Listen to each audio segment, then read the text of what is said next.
थोड़ा सा पता नहीं जरूरत पड़ेगी या नहीं, देख लीजिए। हाँ जी, वेरी गुड आफ्टरनून। चलिए प्लीज, आप जो भी बात कर रहे हैं उसको छोड़ दीजिए, और अगर मोबाइल चला रहे हैं तो उसको अंदर रख दीजिए, और अगर कान के पर्दे बंद करके रखे हुए हैं तो उनको खोल लीजिए। हाँ हाँ, ये सही बात है, आपकी बात बंद होंगे अगर पर्दे, तो आपकी बात कैसे जाएगी? ठीक बात है।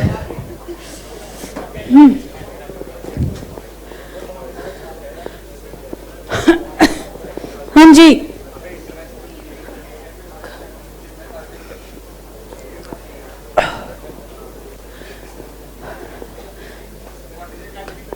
चलिए बेटा, अब कोई आज नई बातें करते हैं।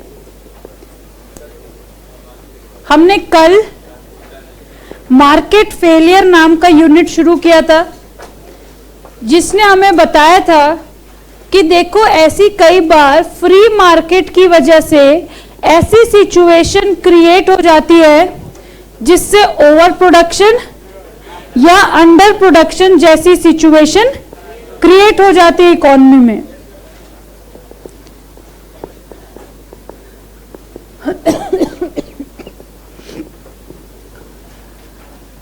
आप लोग तैयार हैं, राइट? Very good. उसके बाद हमने देखा कि कुछ डिमांड साइड फेलियर्स होते हैं, कुछ सप्लाई साइड फेलियर्स होते हैं। डिमांड साइड फेलियर्स कहते हैं कि भाई जब किसी भी कस्टमर का किसी प्रोडक्ट के लिए पैसे देने की इंटेंशन खत्म होनी शुरू हो जाती है, उस बात को कहते हैं डिमांड साइड फेलियर। लेकिन एक और साइड होता है, कौन सा? Supply side. वो कहता है कि जब सेलर के मन में उस प्रोडक्ट को बनाने की इच्छा खत्म हो जाती है क्योंकि लोग उतने पैसे देने को राजी नहीं होते, या अब उसकी वो डिमांड नहीं रही। हमने कल एक बहुत इंपॉर्टेंट टॉपिक एक्सटर्नैलिटीज कंप्लीट किया था। हमें पता चला कि एक्सटर्नैलिटीज होती हैं भाई, जो थर्ड पार्टी इफेक्ट होती हैं, जो बिना मतलब के, ऐसा है नहीं कि वो मुझे खराब करना ही चाहते हैं, लेकिन अनइंटेंशनली भी किसी और के किए हुए का असर मेरे काम पे पड़ता है, आइदर पॉजिटिव और negative, either in the production sector और कंजम्पशन फैक्टर। तो ये बात आती है एक्सटर्नैलिटीज की। हमने देखा कि दो होती है, प्रोडक्शन और consumption, and that too positive and negative, positive and negative. जब किसी और के किए हुए का असर हमारे ऊपर पॉजिटिव पड़ता है, इसका मतलब प्रोडक्शन में मान लो तो वो कहलाता है पॉजिटिव प्रोडक्शन एक्सटर्नैलिटीज। लेकिन वो ऐसा कुछ काम कर रहा है जिसकी वजह से मेरा प्रोडक्शन हैम्पर हो रहा है या गिर रहा है, that is negative production externalities. हमने ये सारी बातें कल पढ़ी थी और लिखी भी साथ में और एग्जाम्पल्स के साथ। फिर बारी आई नेगेटिव कंजम्पशन एक्सटर्नैलिटीज की। इसका मतलब किसी और की वजह से जब हम किसी काम को नहीं करना चाहते, इसका मतलब कल हमने एग्जाम्पल लिया था कि हमें भी धूप सेकनी थी लेकिन धुआं आ रहा था इसलिए हम ऊपर नहीं खड़े हुए। हमें भी पार्टी में जाना था लेकिन क्योंकि वहां नॉनवेज खा रहे थे लोग, इसलिए हम पार्टी में नहीं गए। उसके बाद चौथी बात, पॉजिटिव कंजम्पशन एक्सटर्नैलिटीज।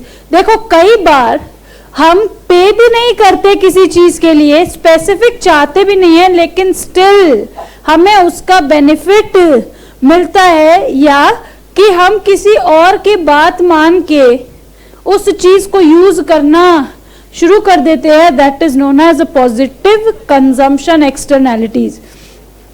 फिर हमने दो बातें की, सोशल कॉस्ट, प्राइवेट कॉस्ट और एक्सटर्नल कॉस्ट की।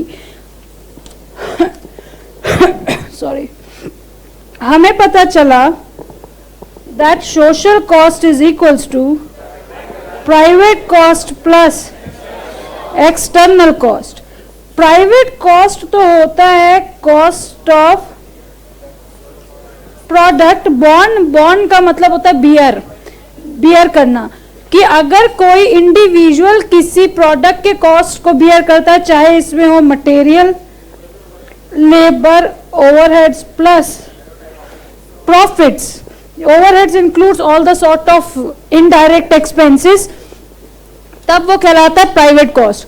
और हमने एग्जाम्पल दिया था कल कि भाई 20 रुपए की सिगरेट सिर्फ 20 रुपए की नहीं पड़ती है, जो दूसरे का हेल्थ का नुकसान हो रहा है वो भी उसका एक कॉस्ट है, जो बिना मतलब के एक थर्ड पार्टी बियर करता है, जिसका इस ट्रांजैक्शन से कोई लेना देना ही नहीं है। बेचने वाला सेलर, खरीदने वाला बायर, लेकिन यहाँ तीसरा आदमी खड़ा हुआ, उसका धुएं से इफेक्ट हो रहा है, तो वो कहलाता है। और इन दोनों को मिला के बनता है social cost, that is a cost that is bear by the society as a whole. लेकिन मैंने आपको कल एक बात याद करवाई थी या समझाई थी, आपसे कबूल करवाई थी कि अगर चीजें पॉजिटिव होंगी तो ये एक्सटर्नल कॉस्ट जीरो हो जाएगा, तो उस केस में social cost will be equals to the private cost. और in case of negative externalities social cost will be greater than private cost because it includes external cost as well। बोलो ठीक है, यहां तक की बात हुई थी। हमने 4 रीजन लिखे हुए हैं, मोनोपोली, एक्सटर्नैलिटीज और पब्लिक गुड्स और इनकम्प्लीट इंफॉर्मेशन। कल मैंने आपको मई 2018 का पेपर दिखाया था, उसमें इनकम्प्लीट इंफॉर्मेशन, आपको मैं बता दूं कि ये वाला जो चैप्टर है ना वो बहुत आसान है। अभी इसमें हमें बता रहा है कि मार्केट फेलियर के रीजन क्या हैं। अगला टॉपिक हमें बताएगा कि इन रीजंस को ठीक करने के लिए गवर्नमेंट क्या करती है, that is the government intervention to correct market failure. इसका मतलब जितने रीजन होंगे उतने ही इंटरवेंशन बाय द गवर्नमेंट। इसका मतलब government intervention to improve externalities, government intervention to intervene incomplete information. तो इसका मतलब पहले इस वाले यूनिट में हम केवल समझ रहे हैं रीजंस, और आगे वाले यूनिट में देखना है उसका सॉल्यूशन। अब यहां देखेंगे, हम लिखे मैम नहीं, ध्यान से सुनना, बहुत आसान बातें हैं। इनकम्प्लीट इंफॉर्मेशन, ये छोटा है इसलिए इसको शुरू किया। इनकम्प्लीट, देखो नाम में ही क्या है, पूरी इंफॉर्मेशन नहीं है। ध्यान से सुनना बात को। एक परफेक्ट मार्केट कहता है कि सेलर और बायर को जो प्रोडक्ट वो डील कर रहे हैं उसके बारे में क्या होनी चाहिए, कंप्लीट इंफॉर्मेशन होनी चाहिए, तभी इस प्रोडक्ट की डिमांड या सप्लाई को प्रॉपर तरीके से मैनेज किया जा सकता है। लेकिन यहां पे तो परेशानी ही क्या है, इनकम्प्लीट इंफॉर्मेशन। इसका मतलब आइदर द बायर और the seller do not have the complete information regarding the product, उसे कहते हैं इनकम्प्लीट इंफॉर्मेशन। इस इनकम्प्लीट इंफॉर्मेशन को 2 नाम दिया गया है, एक सिमेट्रिक इंफॉर्मेशन। इसका मतलब होता है, ध्यान से सुनना, जब कोई भी बायर या सेलर दोनों में से एक प्रोडक्ट के बारे में ज्यादा या कम जानता हो। मैम फॉर एग्जाम्पल, मान लो मैं ये रिमोट बेच रही हूं, लेकिन मुझे पता है कि ये रिमोट पे जो एमआरपी लगाया है वो पुराना वाला नहीं है, मैंने क्या किया है, नया एमआरपी चिपका दिया है इस पे। इसका मतलब कोई भी ऐसा प्रोडक्ट जिसके बारे में या तो सेलर ज्यादा जानता हो या बायर ज्यादा जानता हो, उसे कहते हैं एसिमेट्रिक। मतलब दोनों को बराबर नॉलेज उस प्रोडक्ट की नहीं है। That is either the seller has the more knowledge than the buyer और the buyer has the more knowledge than the seller that is known as asymmetric information. इसका मतलब भाई किसी भी प्रोडक्ट को डील करते वक्त अगर बायर या सेलर दोनों एक दूसरे से कम या ज्यादा जानते हैं तो उसे कहते हैं एसिमेट्रिक इंफॉर्मेशन। बोलो ठीक है। अब एक बात बताओ, एक ध्यान से बात सुनना। आप जब किसी भी रोड पे चलते हैं तो वहां कुछ ट्रैफिक सिग्नल्स होते हैं, और जैसे ही हम ट्रैफिक सिग्नल्स पे गाड़ी रोकते हैं, बड़े ध्यान से सुनना है बात को, जैसे ही हम ट्रैफिक सिग्नल्स पे गाड़ी रोकते हैं तो कुछ छोटे बच्चे हमारे पास आ जाते हैं पैसे मांगने के लिए, और वो हमें उस बात का यकीन दिलाने की कोशिश करते हैं कि मैं जरूरतमंद हूं। बोलो ठीक बात है कि भाई मैं जरूरतमंद हूं, मुझे पैसे की जरूरत है। आप दिल्ली नए नए आए थे, आपने ऐसे 2 बच्चों को पैसे दे दिए। आगे जाके आपने देखा कि वो बच्चा तो मैकडॉनल्ड से बर्गर खरीद रहा है। अब आपको बड़ी ठेस पहुंची, आपने कहा यार ये तो बड़ी गलत बात है।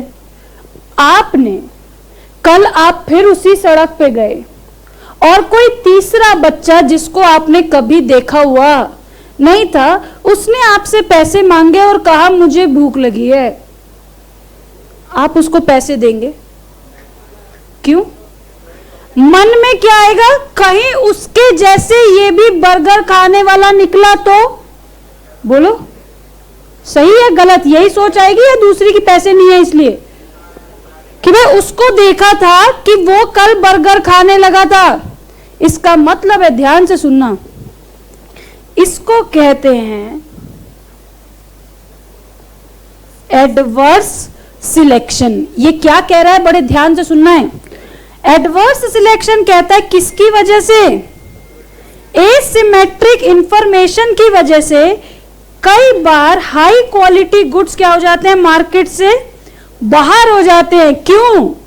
क्योंकि एक पार्टी अपनी बात क्या कर जाता है, छुपा जाता है। ध्यान से सुनना है, यहां पे क्या हो रहा है। अब एक बात बताओ, वो जो बच्चा आया था आपके पास, उसने आपसे क्या बोलते हैं, अपनी बातें जो अपनी ओरिजिनलिटी थी वो क्या करी, छुपाई। आप ए है और बी है, ए को क्या बेचनी है, कार, लेकिन एक बी को ये बात नहीं बताई गई कि इस कार का 1 महीने पहले हैवी एक्सीडेंट हुआ था जिसको अभी अभी हमने ठीक कराया है। इसका मतलब यहां पे हो क्या रहा है, बातें छुपाई जा रही हैं, ठीक है। और बात छुपाने की वजह से जो बायर है वो कैसा सिलेक्शन ऑफ प्रोडक्ट कर रहा है, एडवर्स सिलेक्शन। एडवर्स सिलेक्शन का मतलब वो प्रोडक्ट जो सही नहीं है लेकिन बातों को बराबर ना जानने की वजह से वो ऐसे प्रोडक्ट्स का सिलेक्शन कर रहा है जो उसे करना नहीं चाहिए था। मैम इस बात का क्या मतलब हुआ, जो आप मैकडॉनल्ड्स वाले एग्जाम्पल का यहाँ पे क्या फिट बैठ रहा है। कई बार सेलर जेन्युइन बायर से भी ज्यादा हार्श हो जाते हैं। किस वजह से? इन जेन्युइन बायर्स की वजह से कई बार सेलर क्या करते हैं, जेन्युइन बायर से भी हार्श हो जाते हैं। फॉर एग्जाम्पल, आपको पता है हेल्थ इंश्योरेंस नाम की एक चीज होती है जो कहती है आप बीमार पड़ो हम आपका पैसा देखेंगे, यही तो कहती है। अब अगर अभी आप पता आपके पेरेंट्स ने लिया होगा आपका हेल्थ इंश्योरेंस, अगर कभी आप फॉर्म भरेंगे ना तो उसमें कुछ कॉलम्स होते हैं, जैसे फॉर एग्जांपल अबव 30 बिलो 30। तो मान लो अगर आपने लिखा बिलो 30 तो माना जाता है कि 30 साल से कम उम्र वाले लोगों को यूजुअली बीमारियां कम होती हैं। फिर पूछते हैं स्मोकर नॉन स्मोकर, अगर आप लिखते हैं नॉन स्मोकर तो मानते हैं आपके फेफड़े वगैरह सही होंगे। एल्कोहलिक नॉन अल्कोहलिक, आपने लिखा भाई नॉन अल्कोहलिक, इसका मतलब सब कुछ किडनी विडनी भी ठीक है। तो उस बेसिस पे आपका प्रीमियम ऑफ पॉलिसी डिसाइड होता है, आपके एज से, आपके मेडिकल रिकॉर्ड से। लेकिन मैंने स्मोकर और नॉन स्मोकर में किसमें टिक कर दिया, नॉन स्मोकर। लेकिन मैं हूं क्या? स्मोकर। तो एक बात बताओ, अगर इंश्योरेंस कंपनी के पास बार बार ऐसी सिचुएशन आएगी तो क्या वो मजबूरन उन लोगों से भी एक्स्ट्रा प्रीमियम लेंगे जो एक्चुअली नॉन स्मोकर होंगे? बताओ, इसका मतलब कई बार बेचारा जेन्युइन बायर भी क्या हो जाता है, एसिमेट्रिक इंफॉर्मेशन की वजह से क्या हो जाता है, एडवर्स सिलेक्शन का शिकार बनता है। इसे कहते हैं problem of lemons. Ma'am, lemon मतलब नींबू, problem of lemons, problem of lemons. तुम पता है तुम लोगों को, तो ठीक है, टॉपिक खत्म, आगे बढ़ते हैं। प्रॉब्लम ऑफ लेमन्स कहते हैं कि इसका मतलब बिना मतलब के, किसी एक के ना जानने की वजह से जब कोई भी गलत प्रोडक्ट का सिलेक्शन करता है, that is known as adverse selection. एक बात बताओ, यहां पे मैंने जानबूझ के बातें क्या की हैं? कंसील की है। कंसील क्या होता है? छुपाई है। अब ध्यान से सुनना, एक ए है, एक बी है। ए के साथ उसके 4 दोस्त खड़े हैं, ठीक है। बी ए के पास आया और बोला, यार मुझे ना इस जगह पे जाना है, जरा मुझे बता दोगे कि यहां कैसे जाते हैं? आप लोग सुबह से खाली बैठे थे, आपने कहा यार चलो कोई तो मिला बात करने को, अब हम इसको सही जगह पे भेजेंगे। आपने कहा ला भाई मैं तुझे ड्रॉ कर देता हूं कि यहां से वहां कैसे जाना है। क्या आपको उस बी को देखते ही समझ में आ गया था उसकी बात से कि इसको कोई नॉलेज नहीं है?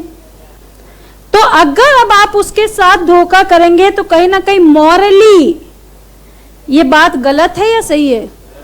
गलत है, लेकिन आपको उससे कोई फर्क नहीं पड़ रहा। आप कह रहे हैं कि भाई हमें तो थोड़ा 10 मिनट का एंटरटेनमेंट चाहिए, तो हमने बी को वो लाल बत्ती, वो लाल बत्ती, वो लाल बत्ती, दिल्ली वाले ऐसे ही करते हैं भैया, उस लाल बत्ती तक, लाल बत्ती वो नहीं, वो जो सीधी एकदम सीधी दिख रही है, और वो ऐसी कम से कम 75 रेड लाइट होती है, वैसे ही आपने उसको लाल बत्ती को दिखा दिया कि उस लाल बत्ती पे जाएगा ना, उससे लेफ्ट मुड़ जाना, और उसको बेचारे को 4 लाल बत्ती दिख रही है। आपने क्या किया? जानबूझ के किसी के ना नॉलेज होने का फायदा उठाया है। इसे कहते हैं मॉरल हजार्ड। क्या कहते हैं? एथिकली, मॉरली आपने किसी को चीट करने के इंटेंशन से कोई बात छुपाई है, that is known as moral hazard. Asymmetric information की वजह से 2 रिजल्ट निकलते हैं, adverse selection and moral hazard. Moral hazard की वजह से भी अल्टीमेट तो एडवर्स सिलेक्शन ही होता है, लेकिन हम कहते हैं कि जब 2 लोगों को एक बराबर नॉलेज नहीं होती तो 2 बातें निकल के आती हैं, एक एडवर्स सिलेक्शन और दूसरा उस बात को ना पता होने की वजह से सामने वाला हमें एथिकली चीट करने की कोशिश करता है, that is known as moral hazard. तो this is the reason due to incomplete information.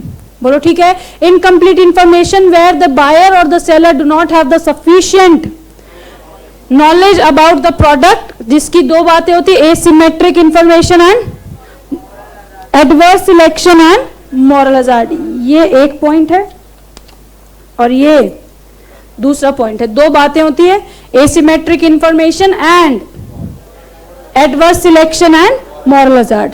तो इसको लिख लो या सुनो 1 मिनट, पहले कुछ शब्द क्लियर कर देती हूँ क्योंकि मुझे पता नहीं है कि मेरा गला कितनी देर तक चल रहा है। ठीक है, आज इधर सुन लीजिए 1 मिनट, बहुत इंपॉर्टेंट है, बहुत ही ज्यादा। एक शब्द है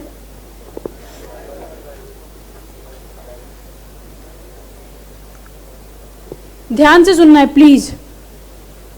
एक शब्द है राइवलरस और दूसरा शब्द है एक्सक्लूडेबल। अगर आपको थोड़ा सा भी इसके बारे में पता है तो अपना मुंह बंद रखें, नहीं पता है तो दिमाग खोल लीजिए। और आप को मैं पहले 100 बार समझाया कि मेरे आने से पहले आपके पास हमेशा ऑप्शन होता है to leave the class, always. ध्यान से सुनना है बेटा, राइवलरस एंड एक्सक्लूडेबल। राइवलरस का मतलब होता है कि राइवलरस का मतलब होता है कि अगर मैंने किसी एक चीज को यूज कर लिया तो अब कोई और व्यक्ति उसे इस्तेमाल कभी नहीं कर पाएगा, उस नेचर को कहते हैं राइवलरस। इसका मतलब ये फोन मैंने जाके मार्केट से खरीद लिया तो जब तक मैं मार्केट में इसको रीसेल के लिए नहीं लाऊंगी तब तक ये प्रोडक्ट कोई और खरीद नहीं पाएगा। ये पानी जो इस बोतल में है, अब मैंने उसको पी लिया तो अब कोई और उस पानी को पी नहीं पाएगा। This is known as rivalrous. That is the thing which says that a product once used by one individual cannot be used by other person। बोलो समझ में आ गई बात? समझ में आ गई बात? अब वो जो नदी से निकाली हुई एक मछली हमने खा ली तो अब उसको कोई और नहीं खा पाएगा या उसको कोई और यूज नहीं कर पाएगा। That is known as rivalrous. बोलो ठीक है। एक इसका अपोजिट क्या होता है? Non rivalrous.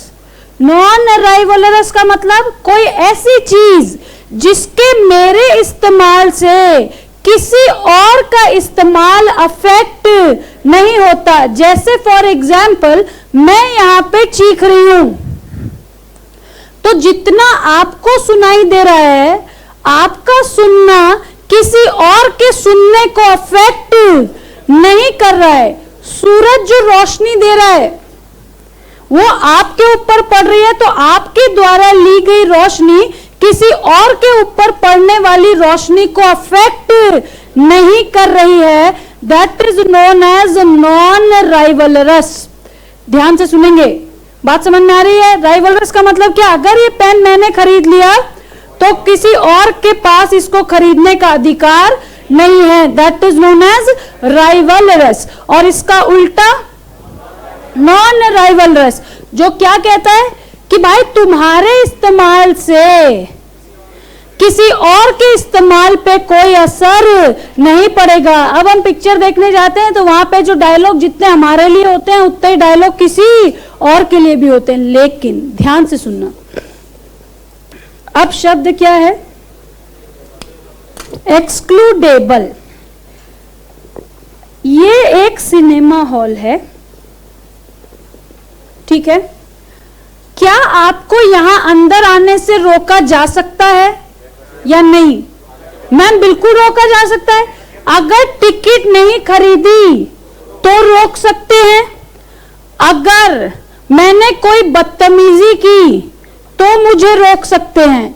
एक्सक्लूडेबल का मतलब होता है, वैसे बेसिकली पहले वाला, कि अगर किसी पर्सन ने एक प्रोडक्ट के लिए पे नहीं किया है तो हम उसको उसके इस्तेमाल से रोक सकते हैं। That is known as excludable. जैसा मैंने आपसे कहा भाई मान लो आपने फीस नहीं दी तो हम आपको क्लास करने से रोक सकते हैं। That is known as excludable. बोलो ठीक है? एक्सक्लूडेबल इसका मतलब उस बंदे को इस प्रोडक्ट के इस्तेमाल से अलग कर सकते हैं, एक्सक्लूड कर सकते हैं। That is known as excludable. और इसका उल्टा अपोजिट क्या होगा? Non excludable. इसका मतलब भाई, अब मैम इसका मतलब अगर सूरज की रोशनी वाले एग्जाम्पल को वापस लें कि अभी आपने एक बात बोली थी कि किसी एक के ऊपर पड़ी हुई सूरज की रोशनी दूसरे के लिए कम नहीं करती, यही बोले थे ना, आपने माना भी था। क्या हम किसी को सूरज की रोशनी लेने से रोक सकते हैं चाहे वो पे करे या नहीं? और एग्जाम्पल ले लो, जो पब्लिक के सोसाइटी पार्क होते हैं जो गवर्नमेंट बनाती है, हमने उसके लिए पे तो नहीं करा स्पेसिफिकली, लेकिन फिर भी हमारा जाना वहां कोई रोक नहीं सकता, that is known as non excludable. आगे आने वाला आधा घंटा केवल इन 4 शब्दों पे डिपेंड करेगा। ध्यान से सुन लो, वहां पे नाटक नहीं होना चाहिए कि मैम वो वाला एक्सक्लूडेबल है कि राइवलरस है कि क्या है। राइवलरस कहता है अगर मैंने किसी चीज को अपना लिया तो वो केवल मेरी है और कोई उसके ऊपर राइट क्लेम नहीं कर सकता। नॉन राइवलरस कहता है तुम्हारे इस्तेमाल, अब देखो सिनेमा हॉल कोई 2 नजर से देखो, चल रही पिक्चर केवल मेरे लिए नहीं है, बैठे हुए 500 और लोग वही डायलॉग पे हंस रहे हैं। लेकिन जब बात एक्सक्लूडेबल की आती है तो उस सिनेमा घर में घुसने के लिए मुझे टिकट कटानी होती है, और अगर मैंने टिकट नहीं कटाई तो उस प्रोडक्ट के मालिक के पास अधिकार है कि वो मुझे उस प्रोडक्ट का कंजम्पशन अलाउ ना करे। लेकिन नॉन एक्सक्लूडेबल क्या कहता है? नॉन एक्सक्लूडेबल कहता है कि अगर किसी एक ने सेटअप बना दिया तो उसके इस्तेमाल से हम किसी और को रोक नहीं सकते। बोलो ठीक है? ठीक है, पार्क का एग्जांपल हमने लिया। अब जैसे मान लो AIIMS, know what AIIMS is, right? AIIMS के बाहर ना सबसे पहला आर्टिफिशियल एयर प्यूरिफायर लगा था पिछले साल। जब हमें पता चला कि दिल्ली की एयर क्वालिटी बहुत ज्यादा हजार्डियस है तो कुछ आर्टिफिशियल मेजर्स लिए गए। ध्यान से सुनना, सबसे पहला एम्स में इसलिए लगाया गया क्योंकि वहां सबसे ज्यादा ऐसे लोग आते हैं जो ऑलरेडी इम्यूनिटी जिनकी कम है, जो लोग बीमार हैं।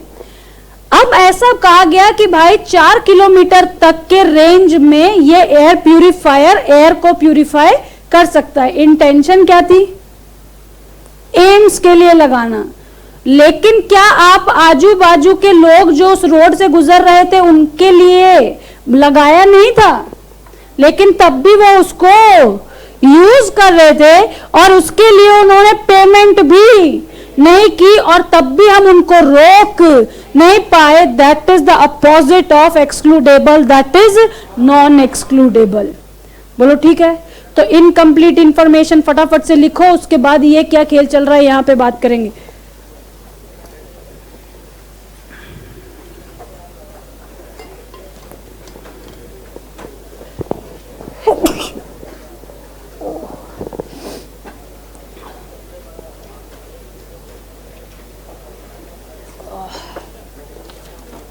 क्यों बोलना है यार?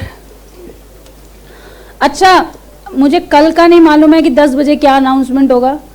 अभी जो अनाउंसमेंट है अभी तक का, जो हमने आपस में बात की, अभी हेड ऑफिस से मोहर लगी नहीं इस बात पे। हाँ, वो रात को या कल सुबह पता नहीं 10 बजे मैं आपसे पूछूंगी क्या हुआ है, तो आप मुझे बता देना कि 8 बजे तो जो आपके एडवांस अकाउंट्स की क्लास होती है वो है। 10 बजे you are going to have audit, ठीक है? 12 बजे शायद कॉस्टिंग की क्लास है। हाँ, जिनका फर्स्ट ग्रुप का शायद सर कहते हैं स्टैंडर्ड कॉस्टिंग के कुछ मिक्स्ड वेरिएंसेस के क्वेश्चन कराने बचे हैं, तो कुछ क्वेश्चंस वो किए जाएंगे। उसके बाद टैक्स है। मेरी छुट्टी भाई, कल नहीं परसों संडे को। मैंने ऐसा कुछ सुना ही नहीं, आपने क्या बोल रहे? और पता नहीं, मेरे फोन को मैंने कई बार बताया ना कि सैटरडे 4 बजे के बाद चलता नहीं है, ऑफ बताता है अपने आप। आज 4 बजे से पहले तो मैं यहीं रहूंगी ना।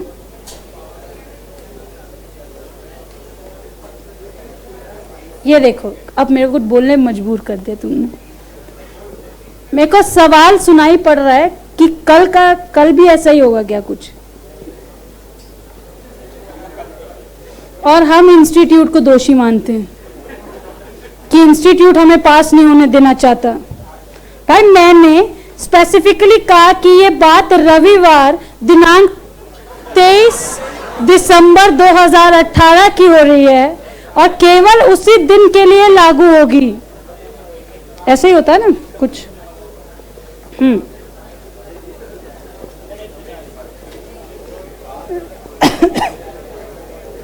चलिए बस इमीडिएटली ये लिखेंगे, और उसके बाद जो 4 शब्द हमने देखे हैं उनका क्या करना है देखते हैं। Incomplete information please an important role in causing market failure. That is when the buyer or seller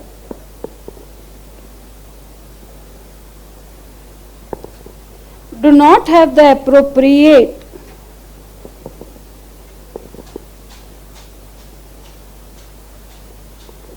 पूरे गांव को सुनाना है कि ऊपर जा रही है, have the appropriate knowledge about the product.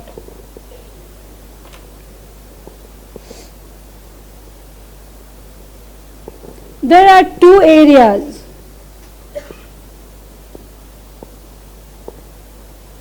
for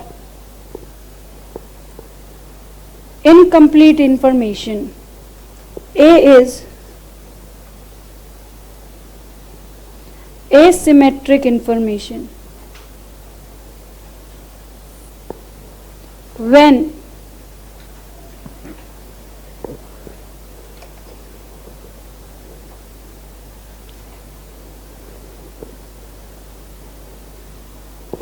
there is imbalance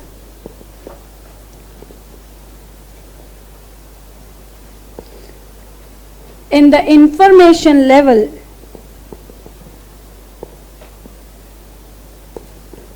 between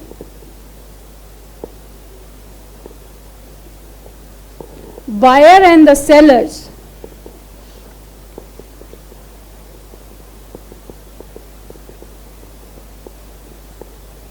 this is known as asymmetric.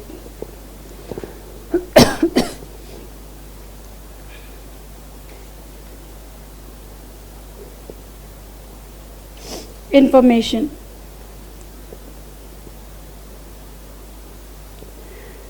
In other words,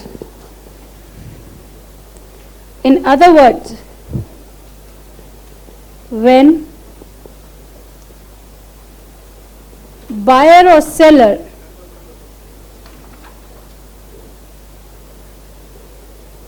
when the buyer or seller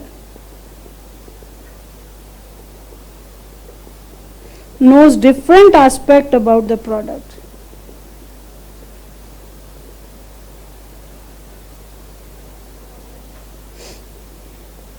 this leads to create the exit of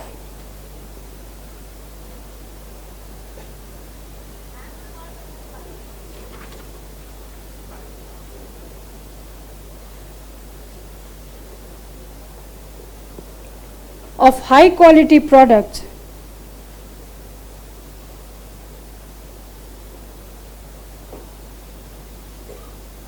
from the market.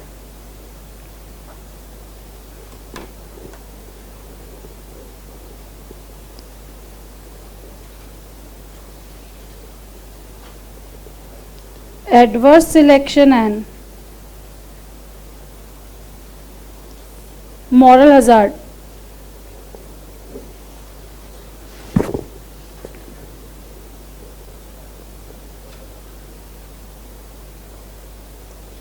Adverse selection is a situation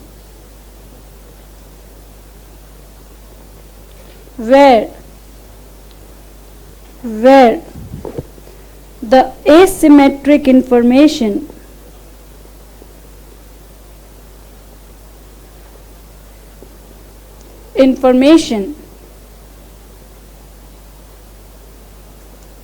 leads to the inappropriate selection by buyer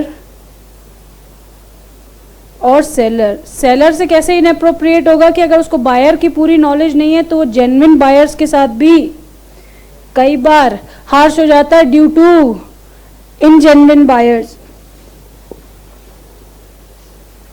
That is here also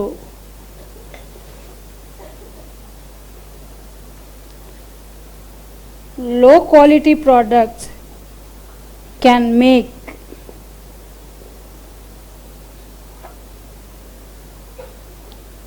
the exit of high quality products. हाँ जी, yes, because क्यों eliminate हो जाएंगे मैं बताती हूँ. यहाँ पे आपको मतलब समझ में आ रहा है कि भाई जो ऐसे प्रोडक्ट्स हैं जिनको उतना प्राइस मिलना नहीं चाहिए, फिर भी इन अप्रोप्रिएट इंफॉर्मेशन की वजह से बायर उनका हैवी प्राइस दे रहा है. ठीक बात है. यही हो रहा था ना, वो गाड़ी जो ठुकी हुई थी उसका भी हम फालतू के पैसे दे रहे थे क्योंकि हमें उसके बारे में पता नहीं था. हो क्या रहा है, अब जब वो बायर जेन्युइनली कोई गाड़ी खरीदने जाएगा तो वो उस अच्छी गाड़ी के भी उतना दाम नहीं देगा जितना देना चाहिए था. तो ऑटोमेटिकली सेलर क्या करेगा, जब इस क्वालिटी का लोग दाम ही नहीं दे रहे हैं तो उस क्वालिटी के प्रोडक्ट बनाने भी वो धीरे धीरे कम कर देगा. उतने ही प्रोडक्ट बनाएगा जितने के दाम उसको मिलने के लिए रेडी हैं.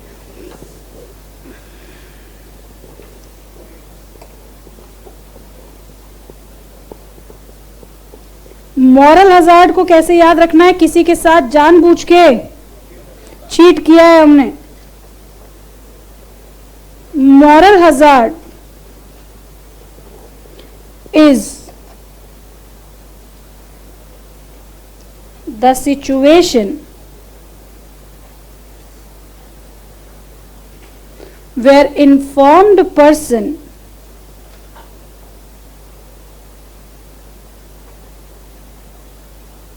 takes the advantage of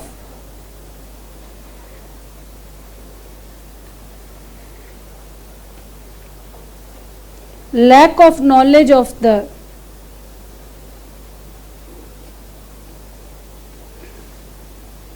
other person.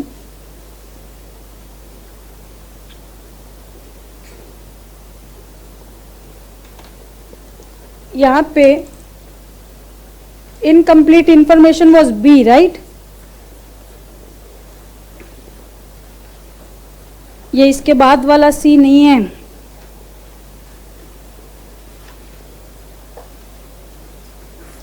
The reason number 3, that is public goods.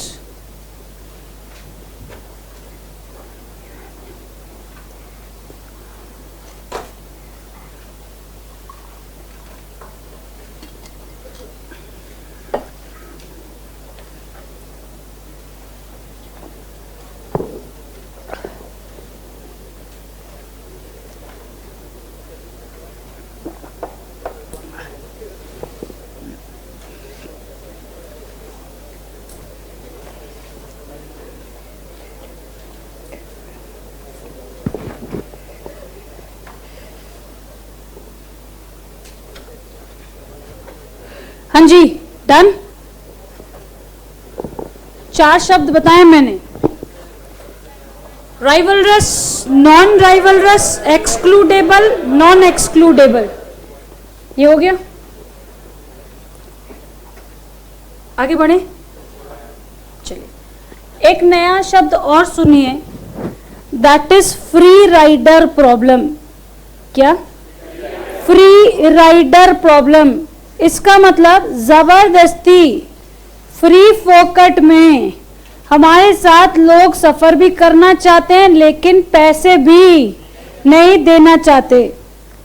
Free rider problem आपके हिसाब से कौन से गुड्स में आती होगी? एक्सक्लूडेबल गुड्स में या नॉन एक्सक्लूडेबल गुड्स में? आपने मेरा सवाल समझा ना कि फ्री राइडर का मतलब क्या है?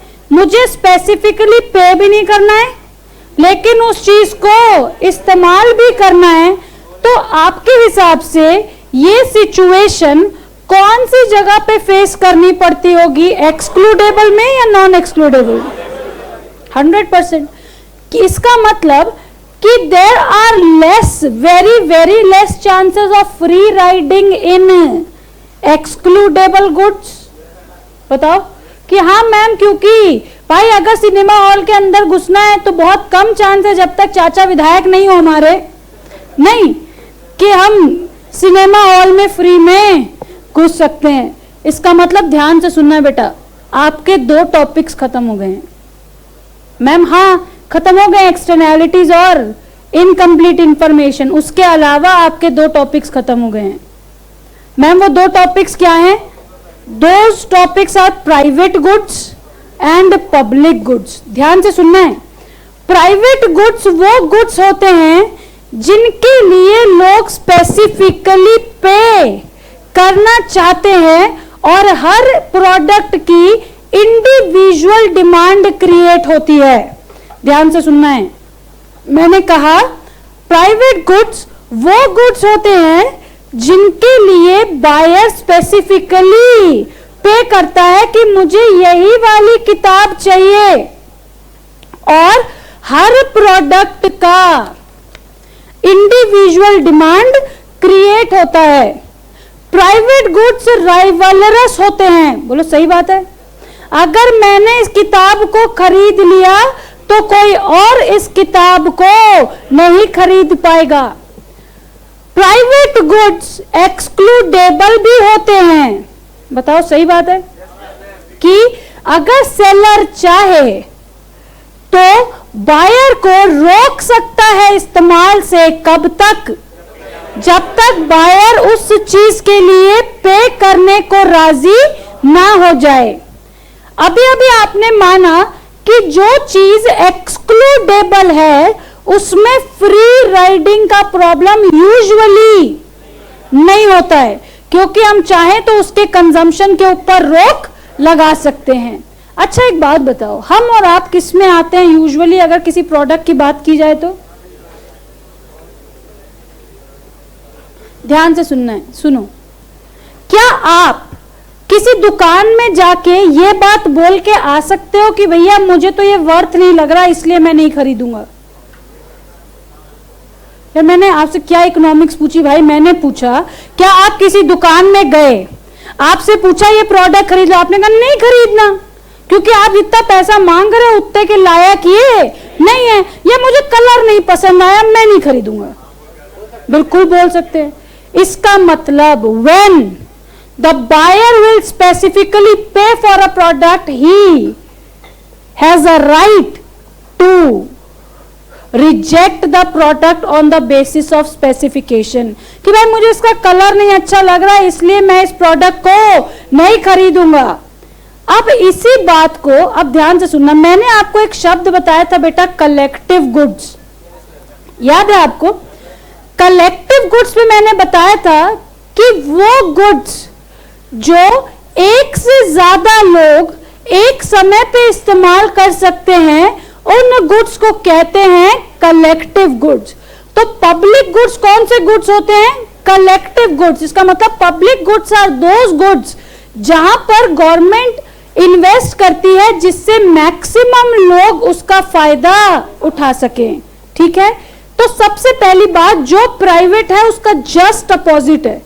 क्या आप स्पेसिफिकली बस स्टैंड के लिए पे करते हो?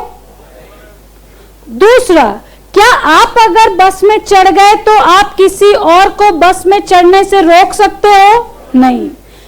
तीसरी बात, अगर आप पार्क में जाओगे तो क्या बिना पेमेंट के पार्क में नहीं जा सकते? मैम अगर एंट्री फीस वाला पार्क है तो? ध्यान से सुनना है। मैम मान लो एंट्री फीस वाला पार्क है तो वो एक्सक्लूडेबल है, लेकिन अगर हाँ सीपी में पार्क है, सेंट्रल पार्क, तो आप वहां पे बिना पैसे दिए भी जा सकते हैं। क्या free riding problem government face करती है?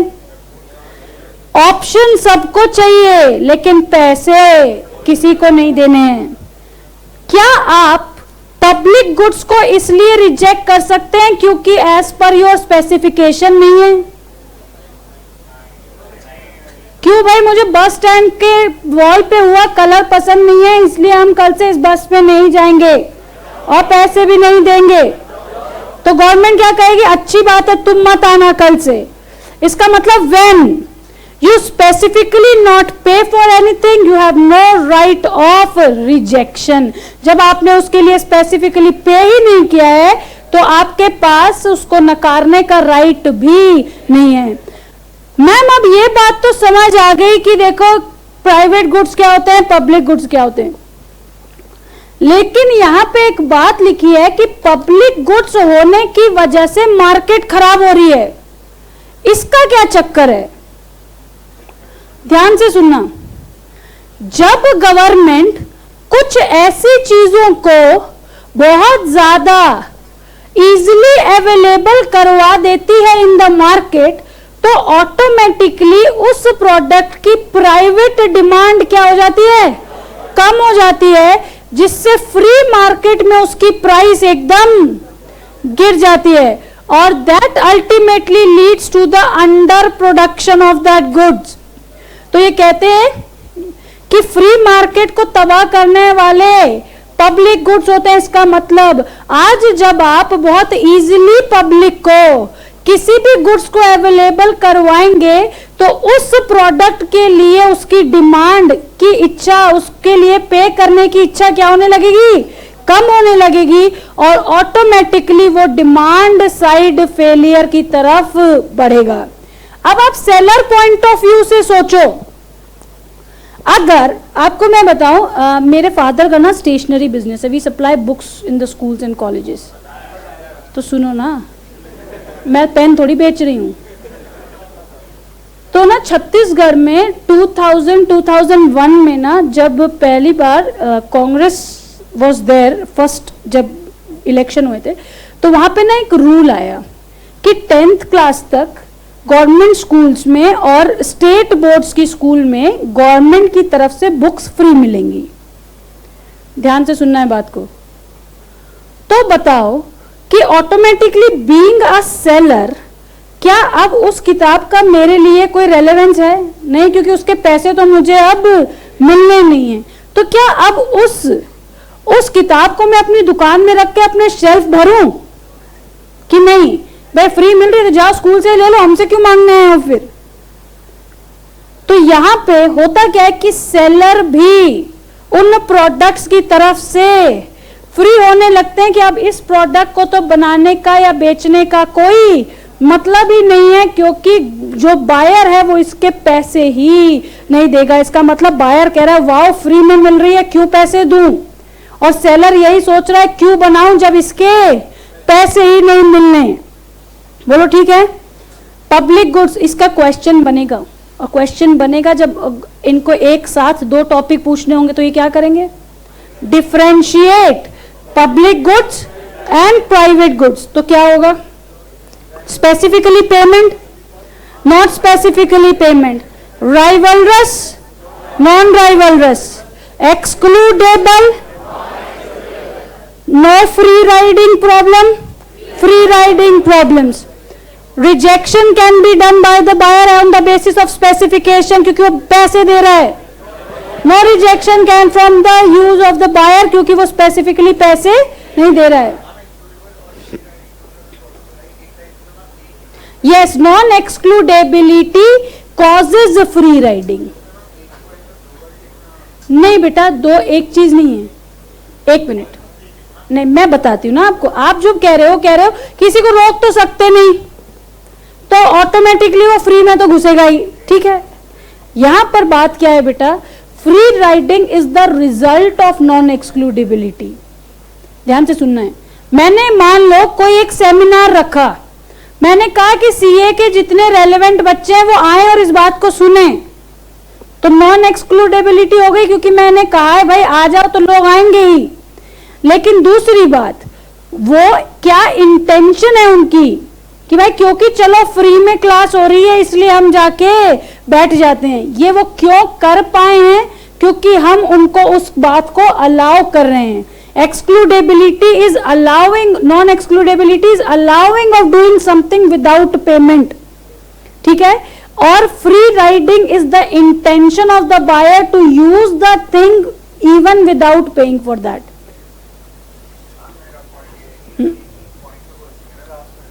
हाँ बिल्कुल, ऐसे तो सब में एक ही बात पॉइंट पे ही पहुंचेंगे दोस्त। देखो ऐसे देखोगे तो नॉन राइवलरस भी नॉन एक्सक्लूडेबल ही हुआ कि भाई अगर मैं तुमको, मेरे पानी पीने से कौन सा नदी का पानी खत्म हो गया, कैसे नहीं होगा फ्री राइडिंग बताओ। क्यों? नदी के पानी पीने से हम किसी को रोक सकते हैं अगर वो टैक्स ना भरे तो भी? हाँ, घर पे आता है जो पानी ना। आप जो माउंटेन से जो रिवर बह रही है, यहां नहीं है ना। अब आप बोलोगे दिल्ली वाली नदी, तो दिल्ली में नदी है ही नहीं भाई, वो नाला बन चुकी है अब। हाँ जी, ये ठीक है, private goods and public goods. तो फटाफट से इसको लिखिए। अच्छा सुनो, अच्छा एक फोटो दिखाती हूँ पहले मैं आपको।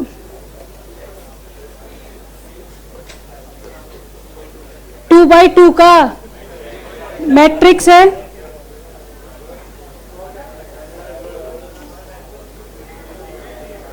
Seriously? You dare to do that?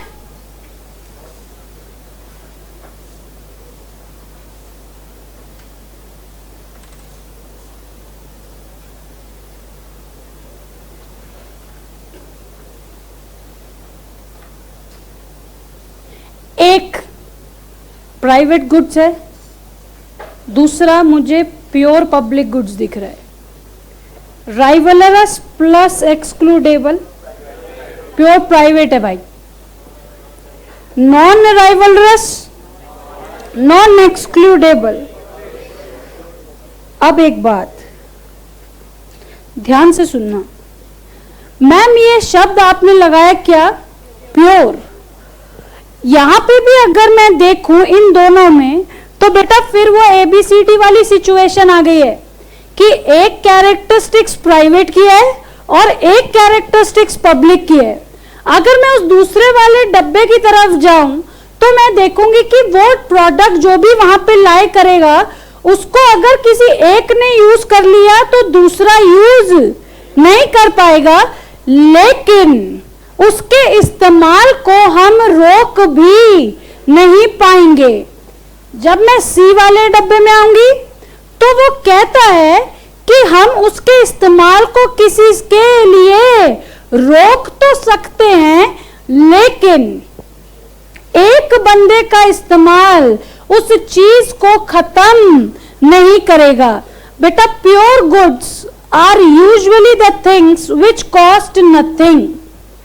जैसे हमारे लिए इंडियन आर्मी का डिफेंस सिस्टम, भाई अगर आप कुछ भी पे नहीं करोगे तो भी मिलिट्री आपकी रक्षा करेगी। और ऐसा नहीं है कि सिर्फ आप ही की रक्षा कर रही तो किसी और की रक्षा नहीं करेगी। ये कहलाते हैं इम्प्योर पब्लिक गुड्स। क्या?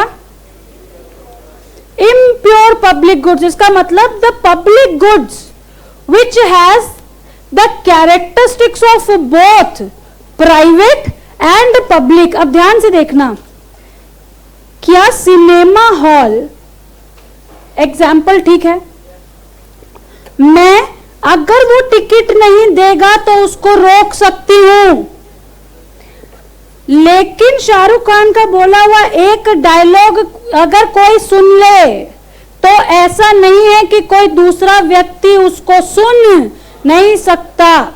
यहां क्या है? ये कौन से गुड्स है? Impure, that is the goods जो यूज करेंगे बहुत सारे लोग, क्योंकि नाम क्या है?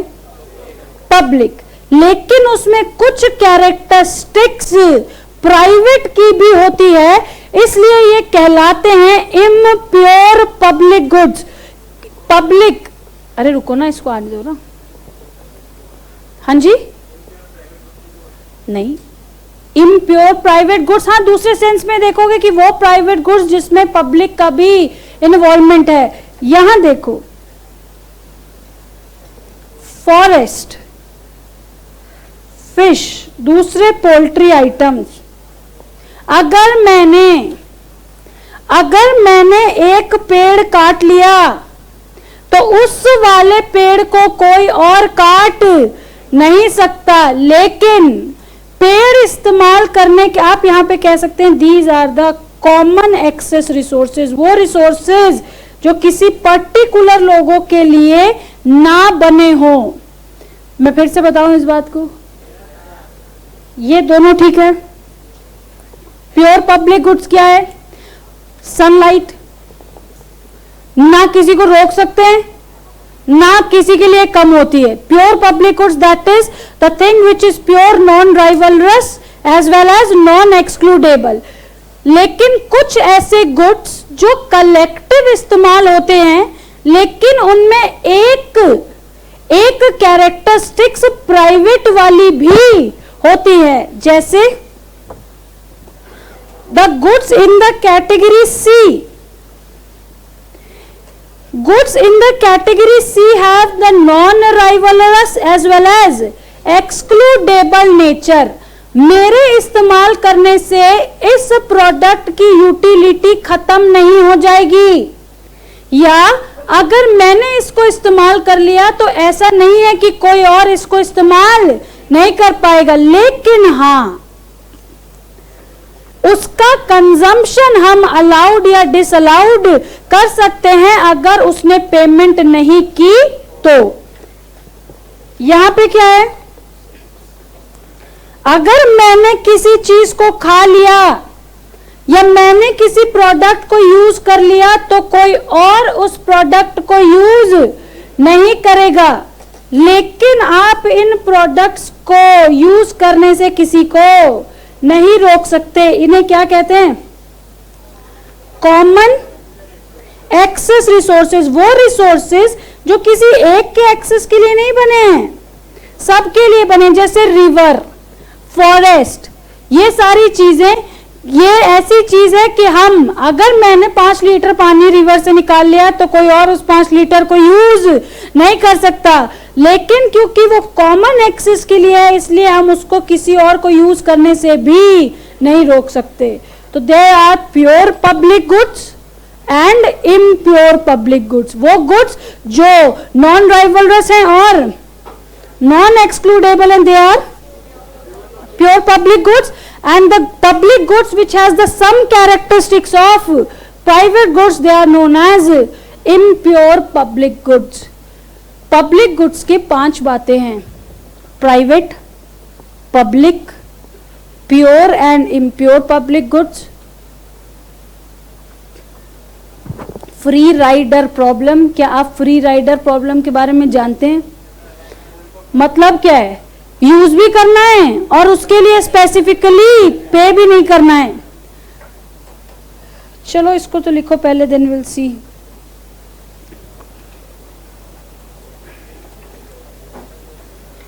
हेडिंग हम सबने दी हुई है, पब्लिक गुड्स।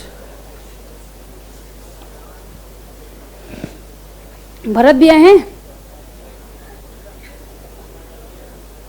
तुम में से किसी पर स्ट्रेप्सिल्स किसी की है क्या आदत, कुछ किसी गला, पल्स? अरे नहीं भाई, पल्स नहीं चाहिए, नहीं मेरी आप विक देखिए, और विक्स, अब विक्स नहीं, वो भी नहीं है। हाँ ये तुम लोग तो स्ट्रेप्सिल्स तो नहीं है, विक्स चलेगी? हाँ तो वो भी नहीं है हमारे पास। और कुछ चाहिए? नहीं चाहिए भाई, मुझसे गलती हो गई भाई, आई एम सॉरी।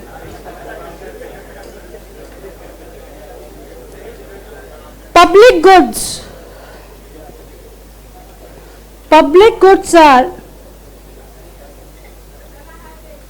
हाँ प्लीज दे दीजिए, थैंक यू।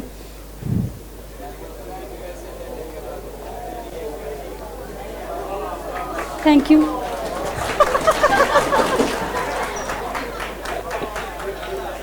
हाँ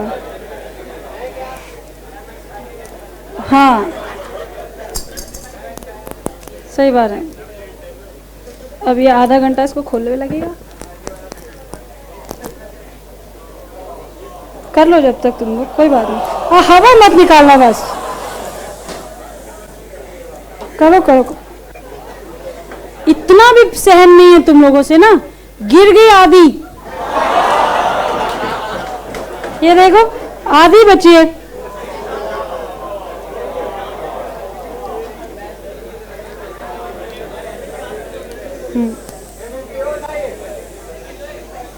ये च्युइंगम वाला विक्स है।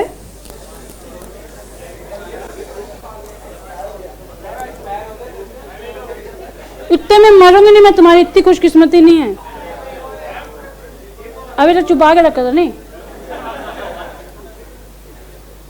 ला दे, विदाउट च्युइंगम वाली। हाँ ये विदाउट च्युइंगम वाली है।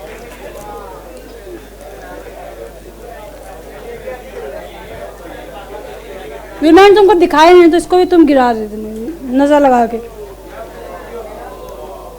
कल नहीं छुट्टी होगी, मेरा गला इतना भी खराब नहीं हुआ है।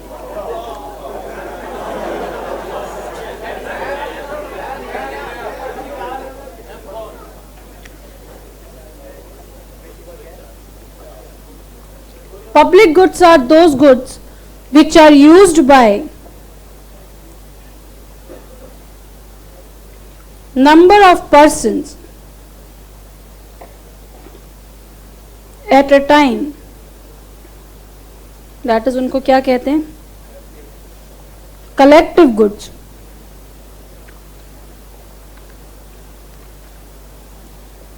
Public goods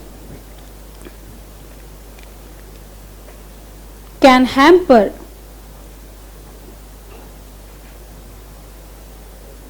the individual demands for the products, as the buyers may not have to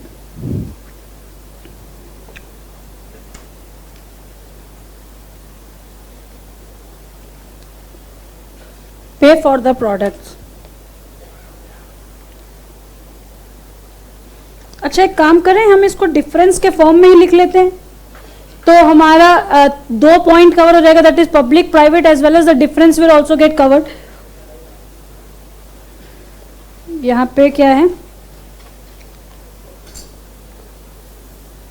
public goods.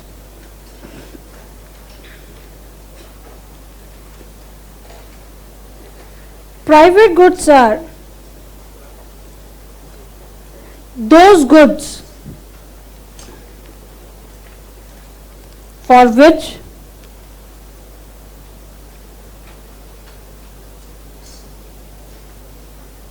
buyer specifically pays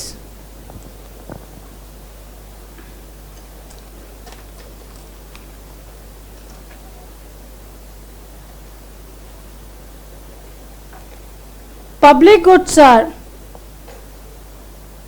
those goods for which the buyer do not pay specifically.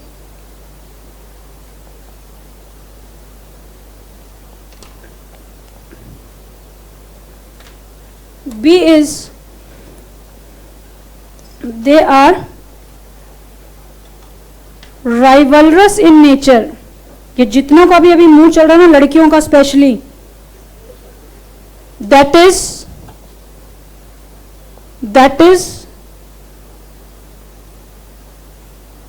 The product if used by an individual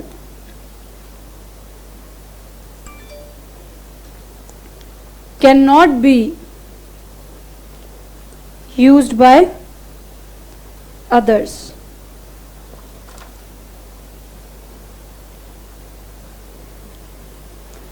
They are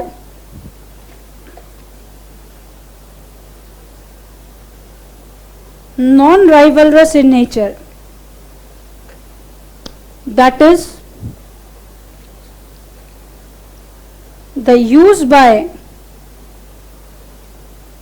one person cannot restrict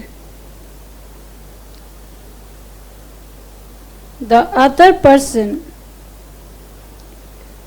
for using that product.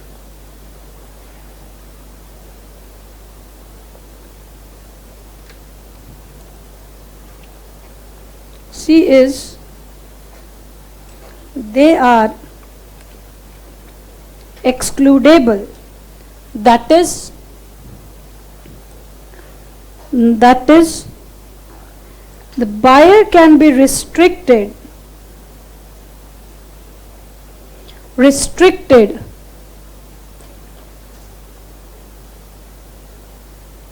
to consume the product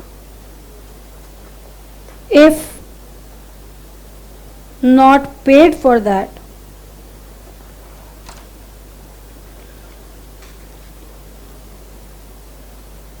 They are non-excludable, that is,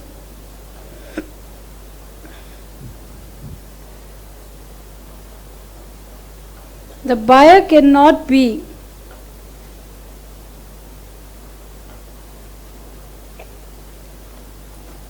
restricted to to consume the product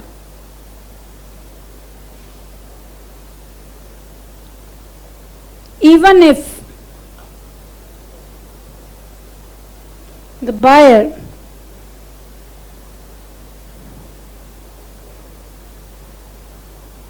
does not pay for it.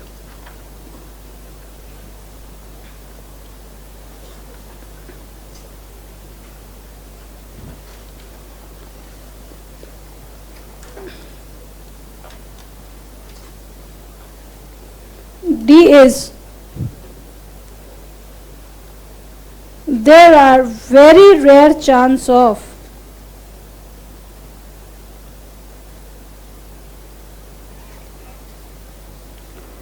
free riding problem.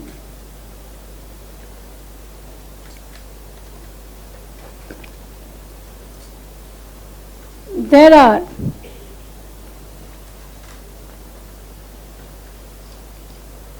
high chances of,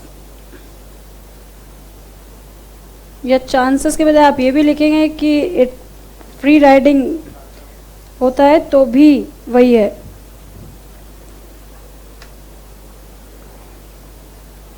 E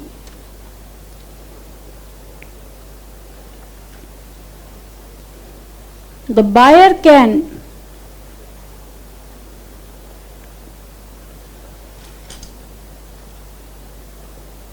reject the product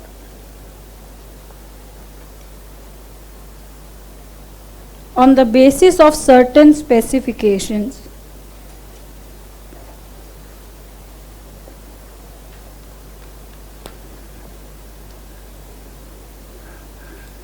तो ई है यहाँ भी, certain specifications. The consumer cannot reject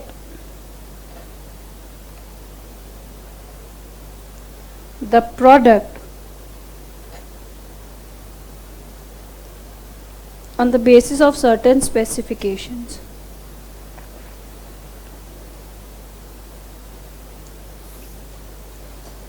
अगर आपको सवाल आता है what are the characteristics of private goods, left वाला साइड, अगर सवाल आता है पब्लिक गुड्स, राइट वाला साइड, और अगर सवाल आता है difference between private and public तो पूरा टेबल, ठीक है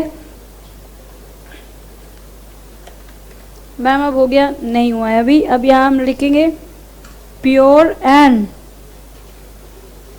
इम्प्योर पब्लिक गुड्स। ऊपर वाली शीट बची है किसी की?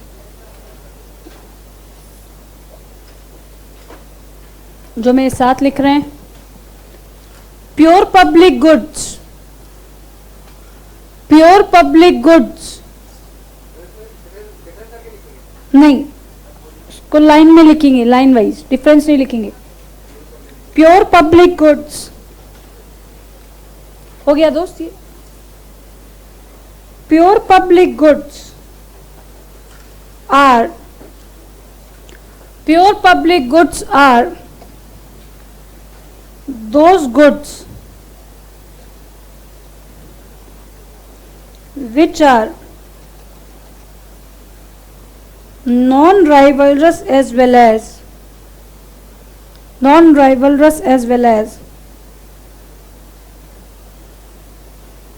non-excludable.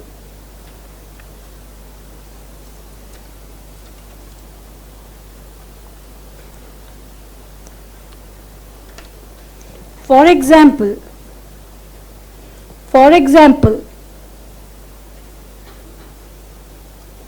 sunlight defence security,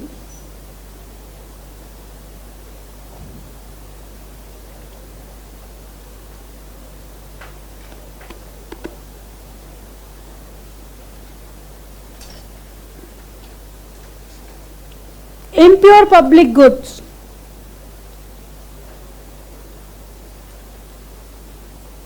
are those public goods which also have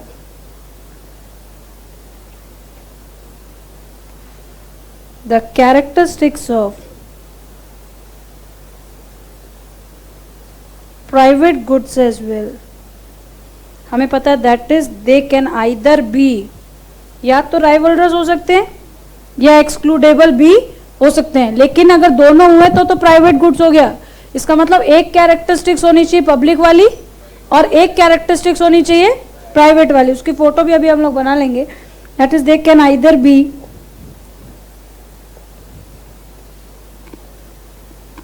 rivalries और एक्सक्लूडेबल। यहां हमने एंड नहीं लिखा है, अगर एंड लिखते तो ये प्राइवेट गुड्स बन जाता कि राइवलरस भी और एक्सक्लूडेबल भी, लेकिन यहां हमने क्या लिखा है, या तो राइवलरस होंगे या एक्सक्लूडेबल होंगे।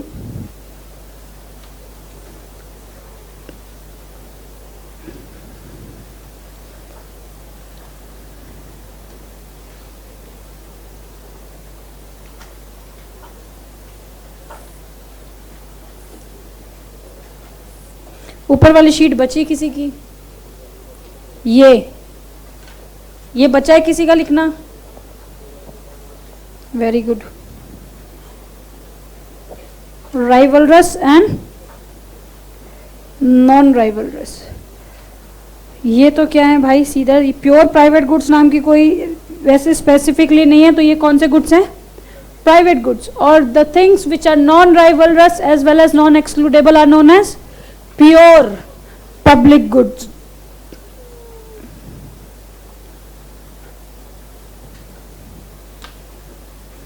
They are common access resources, forests, rivers, और ये cinema hall, entry fee park. Entry fee park का मतलब पार्क है तो एक जना ही चला जाएगा, तो ऐसा नहीं है कि कोई दूसरा नहीं जा सकता, लेकिन एंट्री फीस पार्क का मतलब केवल जो उस पार्क में घुसने की फीस पटाएगा वही उस पार्क में जाएगा। तो यहां एक बात हम लिख रहे हैं, इसको लिख देते हैं A B C and D. यहां पे क्या है, B and C are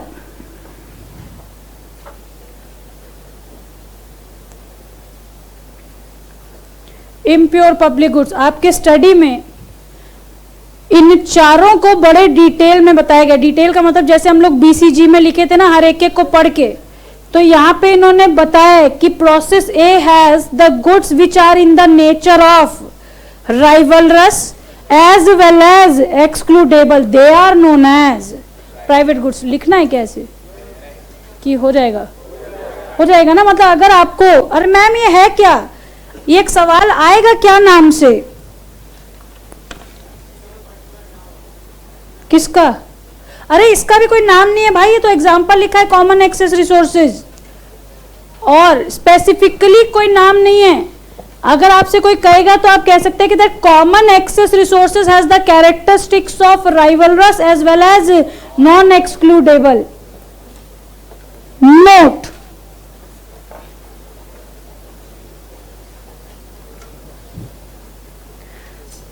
this table will be drawn for the question, कौन सा question? that is classification of public goods. Note number 1, note number 2. if this question asked in the exam, then draw the table as well as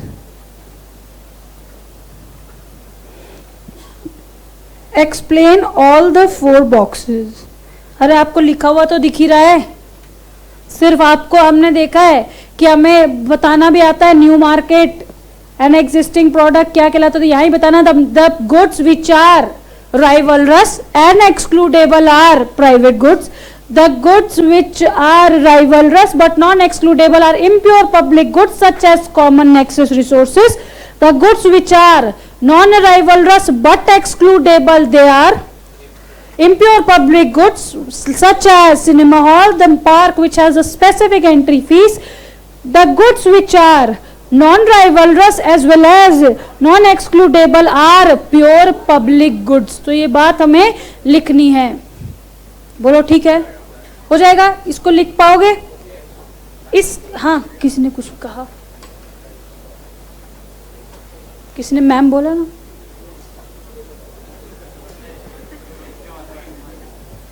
हाँ सुबह से वैसे ही कान बज रहे हैं मेरे। हाँ जी, यहां पर 3 बातें बची हैं मैम। 3 बातों में एक बड़ी बात है मोनोपोली, जो हमारा एक चौथा रीजन है। 3 रीजन की थोड़ी मोड़ी 2 रीजन की पूरी चर्चा और तीसरे रीजन की 80% चर्चा हम कर चुके हैं। पहला रीजन था एक्सटर्नैलिटीज, दूसरा रीजन था इनकम्प्लीट इंफॉर्मेशन और तीसरा रीजन है पब्लिक गुड्स, जिसकी ऑलमोस्ट चर्चा हम लोग कर चुके हैं। इस पे 3 बातें बची हैं। एक कॉमन, अच्छा एक बात बताओ, सुनो मेरी बात ध्यान से, अगर आपको मान लो शॉर्ट नोट्स लिखने आए, सुन लो बात को यार, अगर तुमको शॉर्ट नोट्स लिखने आए कॉमन एक्सेस रिसोर्सेज पे, किस पे, तो तुम लिख पाओगे? क्या लिखोगे उसमें कि मैम ये वाले वो गुड्स होते हैं जो राइवलरस है लेकिन नॉन एक्सक्लूडेबल। इसका मतलब they are meant for the access of number of people at a time. ठीक है, अच्छा बताओ यहां फ्री राइडिंग प्रॉब्लम होगी? मैम होगी, पेड़ सबको काट के ले जाना है लेकिन उसके लिए पे किसी को नहीं करना है, तो आपके 2 टॉपिक्स खत्म होते हैं। मैम कौन से 2 टॉपिक? एक टॉपिक वो that is free rider problem, इसका मतलब हमें पता है that is to use the thing but not specifically pay for that, and common access resources मतलब वो रिसोर्सेज जो कई सारे लोगों के लिए बने हैं लेकिन हर कोई उसके लिए स्पेसिफिकली पे नहीं करता है। अब छुट्टी।